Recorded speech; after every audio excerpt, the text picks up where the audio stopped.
Ako si Von Fire sa Balita Talks, Getay Reporting. Dalawang grupo ng reaktor nagbabanggaan sa eksena.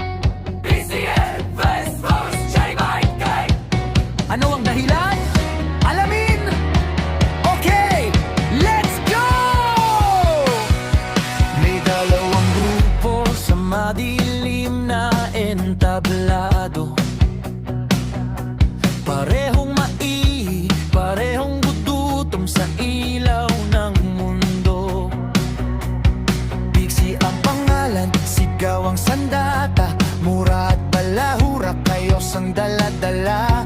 Gutom sa views, gutom sa kasikatan, handang yurakan ng kahit anong katotohanan. Puro manipulasyon ng kanilang binubuga, kasinungalingan ng apoy na pinapasiklab nila.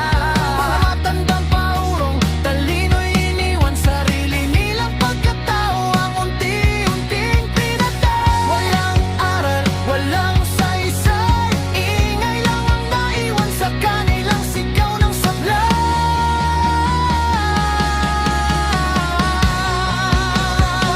Pero hindi magpapatalo ang bida sa laban. Gina, tumitindig kahit sugatan. Real talk, katotohanan ang kanilang sigaw. Dangal at prinsipyo ang kalasak sa bawat galaw. Sa gitna ng gulo, may ilaw na sumiklab. Hindi kailangan ng mura para lang mapakinggan. Hindi kailangan man lamang para lang manalo. Katotohanan ng bigat, hindi abang o yabao. Habang ang isa'y lunod sa kasinungalingan, ang isa'y diretso, walang iniiwasan. Sa bawat salitang bitaw may paninindigan. Hindi nabibili ng views ang tunay na katapangan. Hindi lahat ng malakas ay tama, hindi lahat ng sikat ay totoo. Sa huli, oras ang huhusga kung sino ang panalo, sino ang talo. Ito na ang hatol.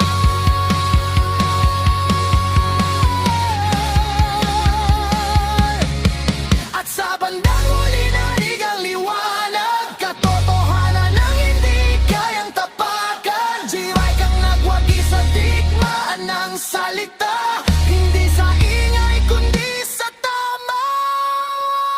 Mula sa Balita Talks, malinaw ang ulat sa laban ng kasinungalingan at katotohanan. Alam na kung sino ang bumagsak at kung sino ang tunay na umangat.